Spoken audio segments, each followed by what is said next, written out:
Boa tarde a todos e todas.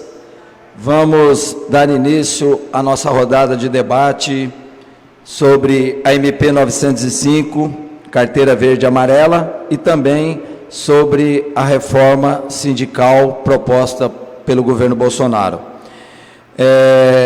Eu vou passar a palavra para Andréia Ferreira, do Diese, que vai falar sobre os impactos da MP 905, da Carteira Verde e Amarela, na vida dos trabalhadores. Se alguém quiser fazer pergunta, também pela internet, pelo Facebook do Sinergia MS, pode estar mandando um WhatsApp para o telefone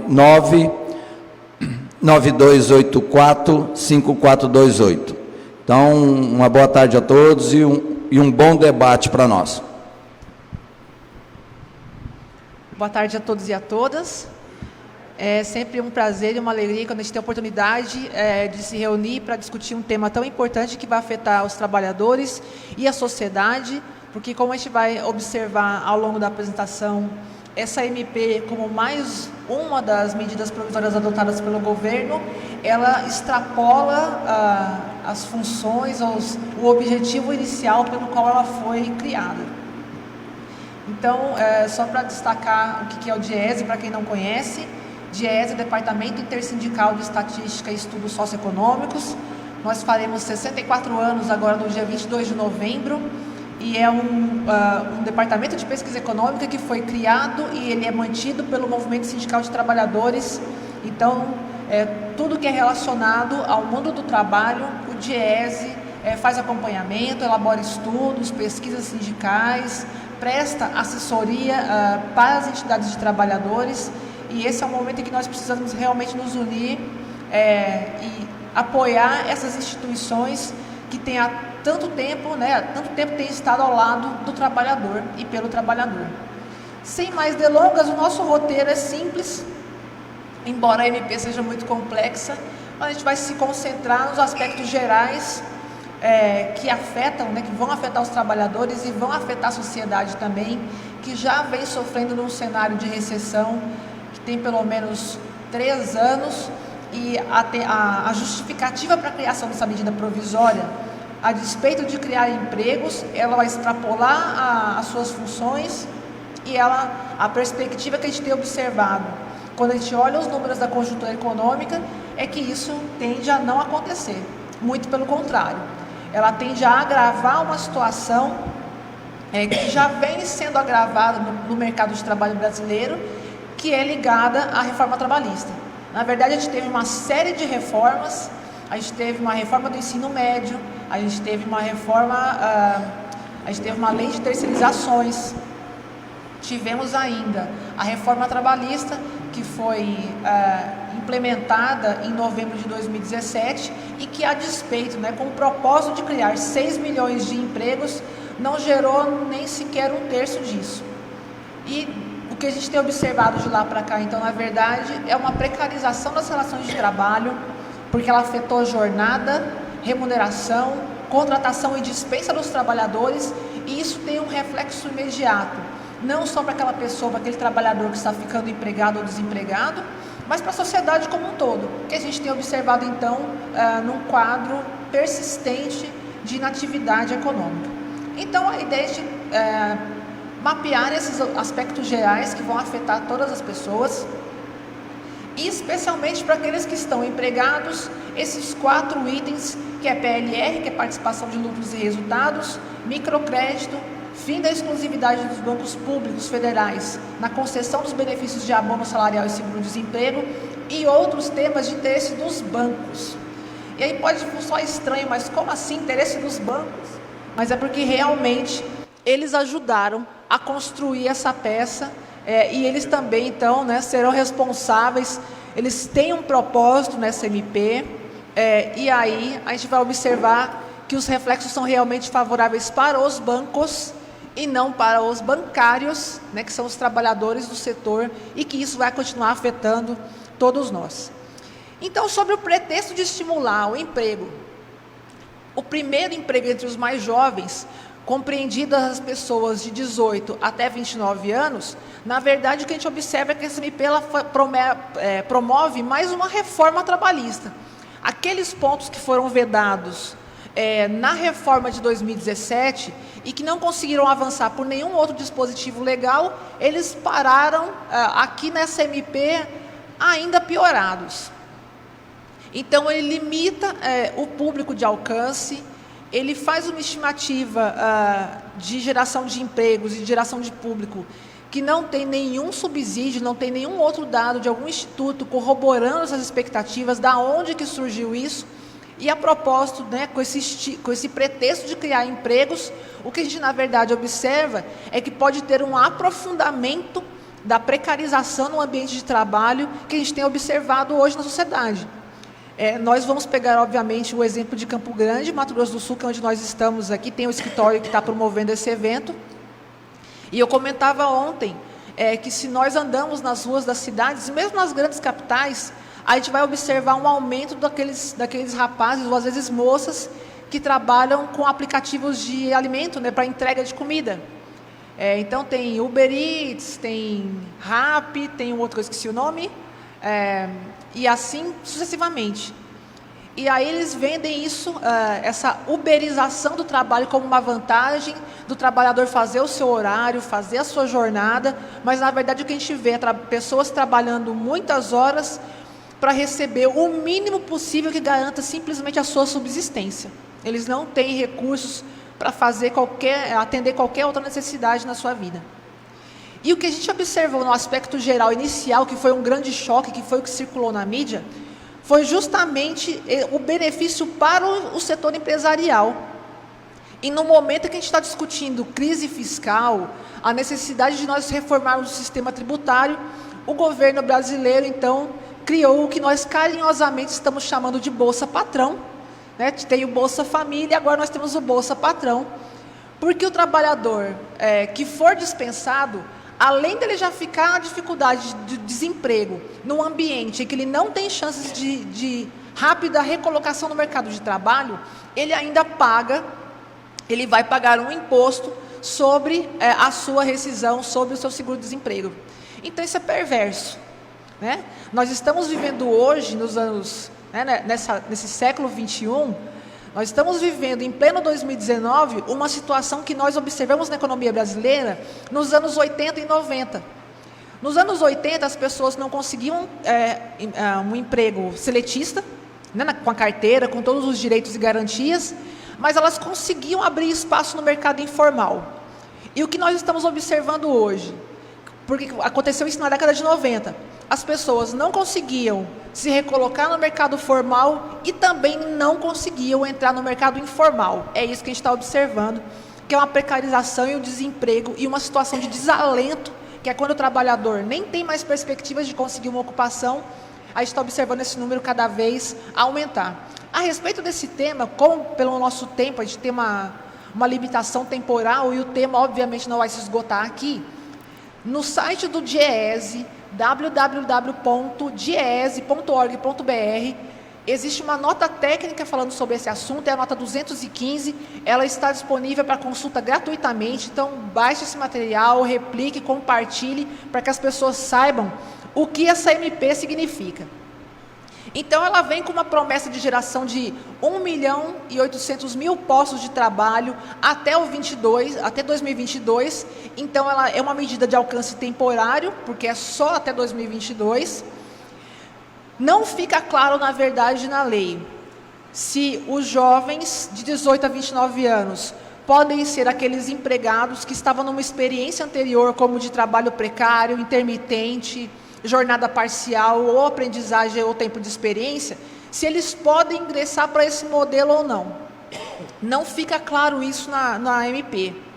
E o governo promove uma desoneração da folha que varia, em alguns casos, de 30% a 34% no custo da mão de obra, nesse alegado custo da mão de obra. O discurso nesse sentido é para dizer que uma vez que o empresariado não pague tanta contribuição, tanto custo do trabalho, ele vai poder aumentar os salários.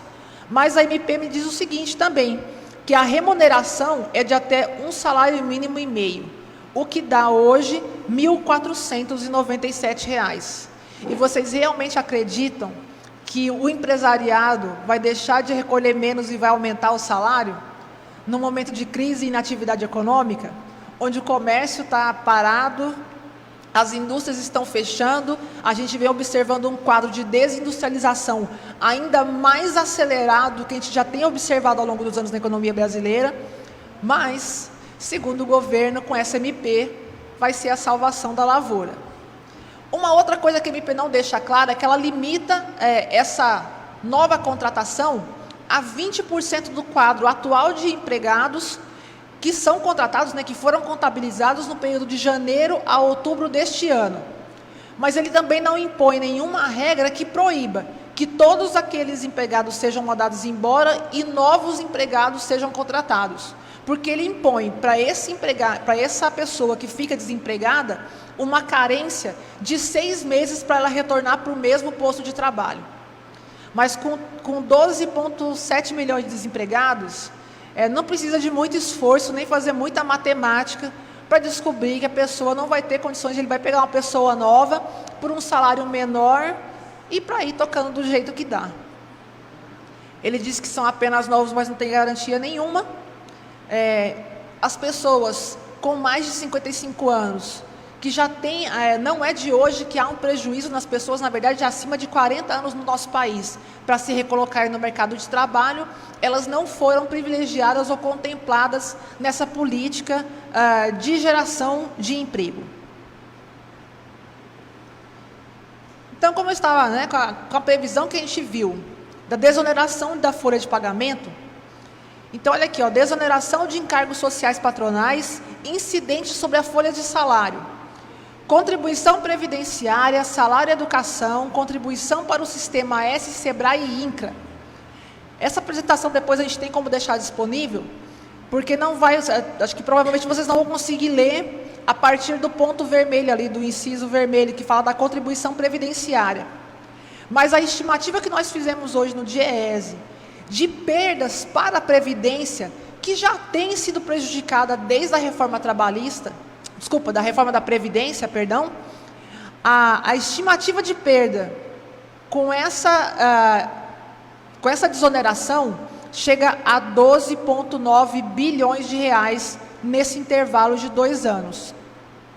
Só que as pessoas continuam precisando se aposentar e usar, na verdade, o nosso sistema de seguridade, que não é limitado à Previdência, embora ele também tenha sido afetado, o sistema de seguridade. Na reforma da Previdência, ele focou na Previdência, mas ele também afetou a assistência social.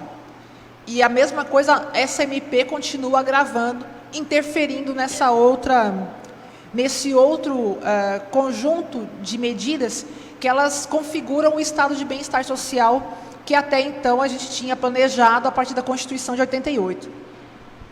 Uma outra medida prejudicial nesse sentido é essa, a alíquota de FGTS, reduzida de 8% para 2%. A preocupação que nós temos observado aqui é porque, como podem ser feitos os pagamentos antecipados, diluídos ao longo do período de contratação, os salários, na verdade, serão ainda menores do que aquele limitador de 1,5.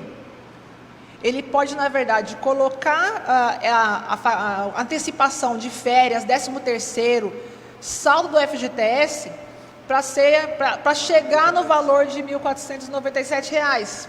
Então, seu salário, na verdade, vai ser ainda menor do que o proposto. E aí a gente se pergunta, como é que uma família sobrevive com R$ 1.497? A gente fez uma simulação de como seria um salário para quem tem a carteira, para quem adotar a carteira verde e amarela e para quem tem a CLT normal. Mas o salário seja esse de R$ 1.497, está bem destacado nesse quadro. O trabalhador pode enxergar aparentemente com uma vantagem, olha, em vez de ser recolhido 120 do FGTS, vai ser recolhido R$ 30. Só que vamos ver lá no último quadro ali, indenização da demissão. Com esse recolhimento a menor, a indenização na demissão vai ser de R$ 144. E com o pessoal da CLT, que está empregado no regime seletista, R$ 1.150. E só com essa medida, façam as contas, a gente vai perder 12,9 bilhões da Previdência e 5,7 bilhões aqui com essa medida só do FGTS. E aí vocês podem achar assim, Andréia, vai ficar pior? Lamento informar que vai. Porque o financiamento desse programa é justamente isso que eu estava comentando no começo, que nós carinhosamente estamos chamando de Bolsa Patrão. É uma cobrança que varia de 7,5% a 8,14% de alíquota sobre o seguro-desemprego. Então, olha só, vamos lá naquele último quadrinho do seguro-desemprego. Um benefício de R$ 998, que é o salário mínimo atual, sobre esse valor incide uma alíquota de 7,5%. Ao longo de 5 parcelas, se ele receber nesses 5 meses de seguro-desemprego, ele vai ter perdido R$ 374, que ele teria direito. Um benefício de R$ 1.735,29 vai incidir a alíquota maior de 8,14%. Ao final dos 5 meses, ele vai ter perdido R$ 706,26. A perda estimada por ano, nesse caso, é de 2,7 bilhões. Então, a pretexto a pretexto de movimentar a economia, de criar empregos, de movimentar comércio, de movimentar a indústria, o que a gente está apurando, na verdade, são só perdas. E, como eu disse, eu lamento informar, vai ter mais uma perda monetária para o nosso lado. Né? Aí eu vou deixar depois para o doutor Alexandre para ele explorar melhor, porque daí é afeito à área do direito, mas só para reforçar como, na verdade, essa MP não vem para criar empregos coisa nenhuma. Ela vem para mexer e desregulamentar ainda mais e precarizar ainda mais o mercado de trabalho. Essa MP alterou 180, ela tem a proposta de alterar 187 itens da CLT e trechos de outras 22 leis e decretos. Arquivamento de documentos em meio eletromagnético, benefícios e perícias do INSS, multas trabalhistas, contrato de trabalho por tempo determinado, trabalho rural, enfim, são N coisas, além de alterar outras 10 categorias, desobrigando de registro, desobrigando de qualquer tipo de vinculação com o Ministério do Trabalho ou com os órgãos de classe. E aqui nós temos arquivista, artistas, e se a gente pensar o que os artistas têm se manifestado, como a cultura tem sido manifestada para informar essas arbitrariedades que estão sendo cometidas pelo governo. Atuário, que é um profissional que vai justamente vai conseguir calcular perdas, fazer projeções estimativas de desembolso de previdência, por exemplo, entre outras funções, mas eu estou lembrando mais dessa porque essa que foi mais afetada. Jornalistas, publicitários, radialistas, secretários, sociólogos, corretores de seguro e guardadores de carro. Então, todos esses profissionais, pelo menos, em alguma medida, estão sendo afetados e precarizados com essa MP, que é para criar postos de trabalho. Tem um outro ponto interessante, que daí vai afetar os trabalhadores, aí nesse caso do setor bancário, mas também nós que somos usuários do sistema financeiro, é a questão desse microcrédito. Eu quero destacar especialmente esse ponto 2. Vamos lembrar que já foi aprovada uma MP da liberdade econômica, que em tese é para facilitar a vida do empreendedor. E aí, vejam vocês, nessa MP, ela retira o texto que estabelecia a necessidade de que o primeiro contato com os empreendedores fosse presencial, para fins de orientação e obtenção de crédito. Um exemplo, e aí eu vou dar um exemplo do que eu fiz no atendimento, o Sebrae tem um programa chamado Nascer Bem, que é um programa justamente para poder explicar para o empreendedor como ele começar bem o seu negócio, de modo que ele continue sobrevivendo naquela fase inicial de até divulgar a marca, vender o produto e assim sucessivamente.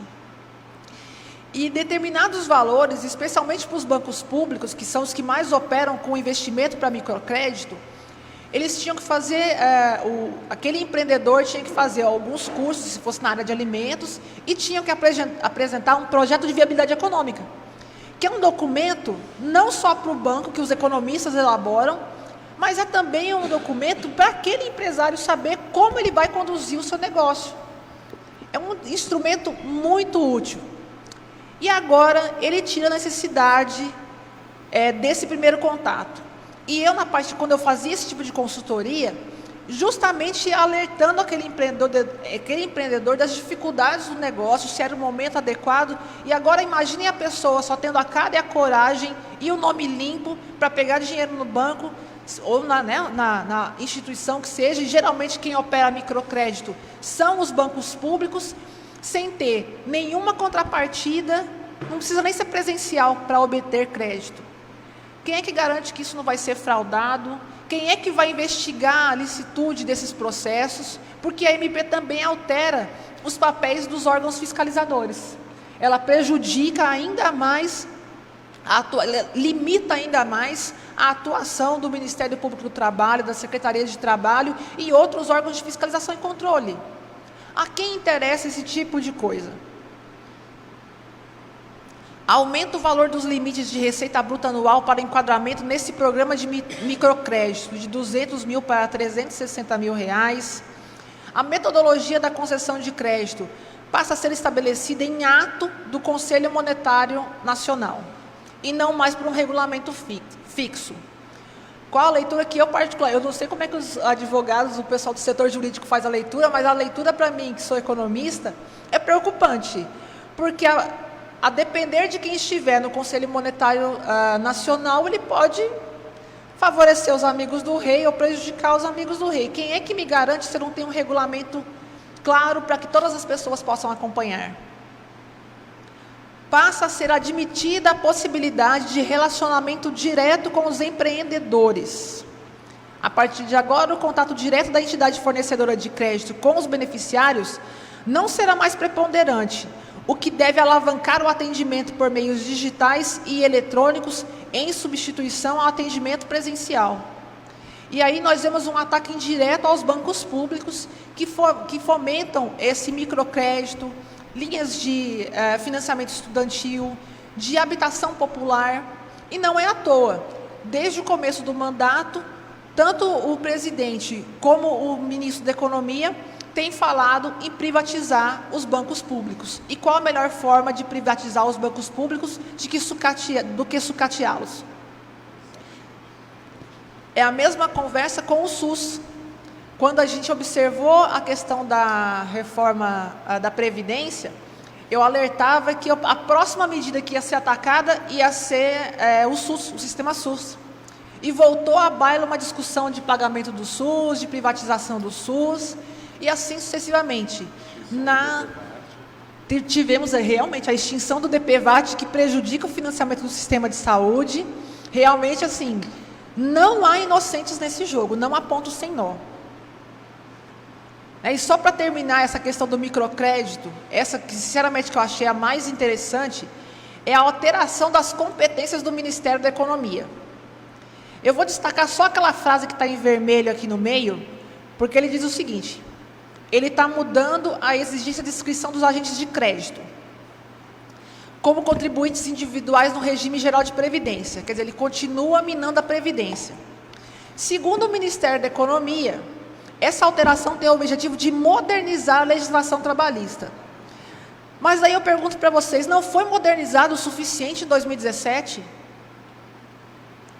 Nós acabamos de passar por uma reforma que já tem apresentado resultados negativos e nós continuaremos modernizando. O que mais falta ser modernizado nessa reforma trabalhista?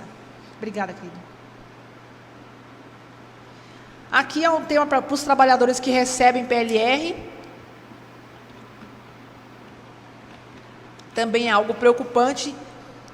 Como eu disse, a MP ela não significa, com o pretexto de criar empregos, ela está atacando outras coisas. Atacou a Previdência, está atacando os bancos públicos e, por fim, está atacando novamente, não deixou de atacar, mas mais um pouquinho os sindicatos.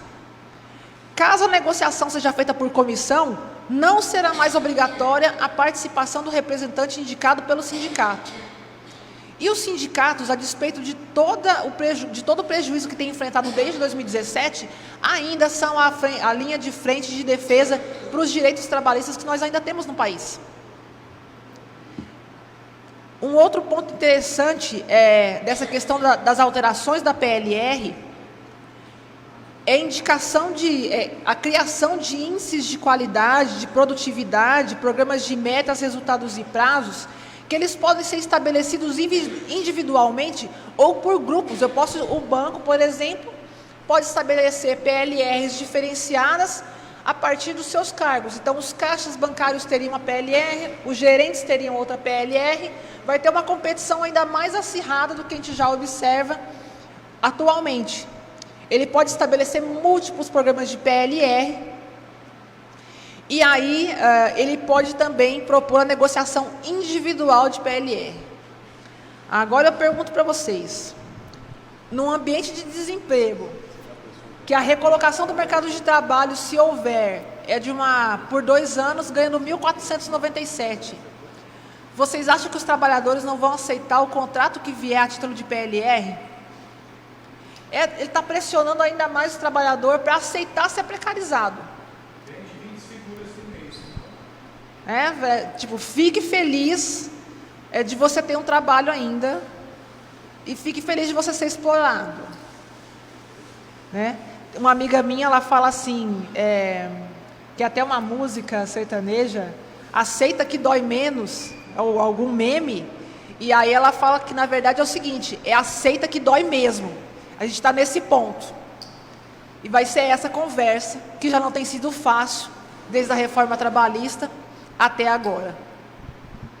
Então, hoje o pagamento é até 2 vezes, ele pode se tornar um pagamento em até 4 vezes. Deixa eu ver aqui, caso a empresa não cumpra a periodicidade prevista na lei de PLR, 2 pagamentos no ano civil ou periodicidade não inferior a um trimestre, apenas os pagamentos excedentes serão considerados não válidos para efeitos do benefício da lei. Ela traz uma outra coisa para dentro do MP, que já tem na lei de responsabilidade fiscal, que é o conceito do hipersuficiente. Então, aqueles trabalhadores considerados com uma renda hipersuficiente, eles não precisam do sindicato e eles vão negociar diretamente com o patrão. A sua PLR, os seus salários, os seus direitos, se ainda houver se tiver sobrado alguma coisa. O que não couber, e aí é um outro ponto interessante, a questão que o Ministério o Ministério da Economia, altera a legislação também é isso, para permitir que agora todo mundo vire PJ. E uma vez virado PJ, você não vai ter pretexto para ter mais direito trabalhista, porque você é pessoa jurídica. Para que você vai precisar de um direito trabalhista se você virou uma empresa? Se você é uma empresa que cria empregos e tudo mais, ainda que seja só o seu emprego, só a renda para você e tudo mais. Um outro ponto que é prejudicial em relação também aos bancos públicos é a perda de exclusividade desses bancos na concessão dos benefícios de abono salarial e seguro-desemprego. E desses benefícios serão descontados a contribuição previdenciária. O único, entre aspas, ponto positivo disso é que o tempo de benefício será contabilizado para a concessão do benefício previdenciário. Mas é meio uma pegadinha, porque quem não conseguiu se aposentar, provavelmente não vai conseguir. E se conseguir se aposentar, eu sempre brinco que a gente vai ter 2 opções. Ou você morre de tanto trabalhar, ou trabalha até morrer. Mas aí se você conseguir sobreviver no meio do caminho e conseguir se aposentar, as médias são rebaixadas.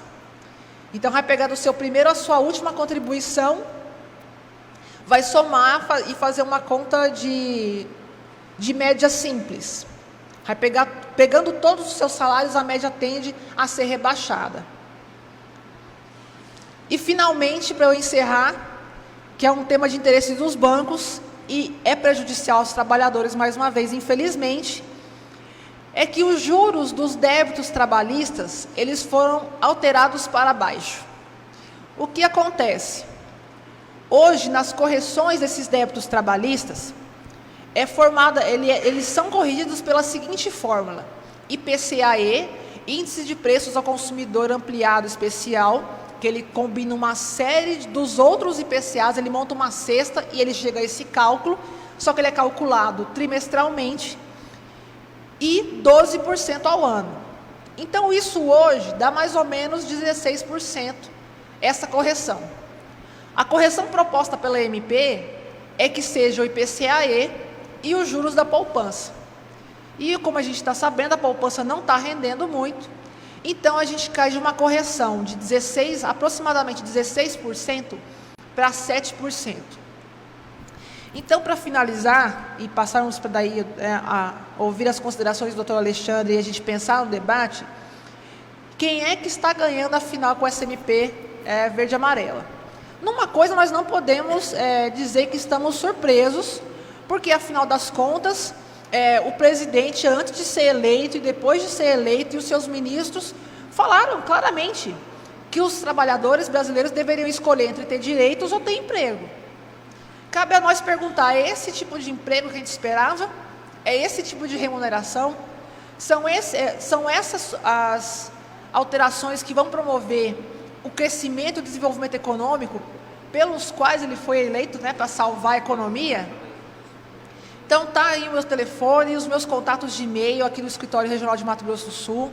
Fico à disposição para perguntas e quaisquer outros esclarecimentos e torno a reiterar, o assunto não se encerra aqui. Acompanhe o site do DIEESE, os sites dos sindicatos parceiros como o Sinergia e os outros sindicatos filiados ao DIEESE aqui no Mato Grosso do Sul, para você ter mais informações sobre o assunto. Muito obrigada.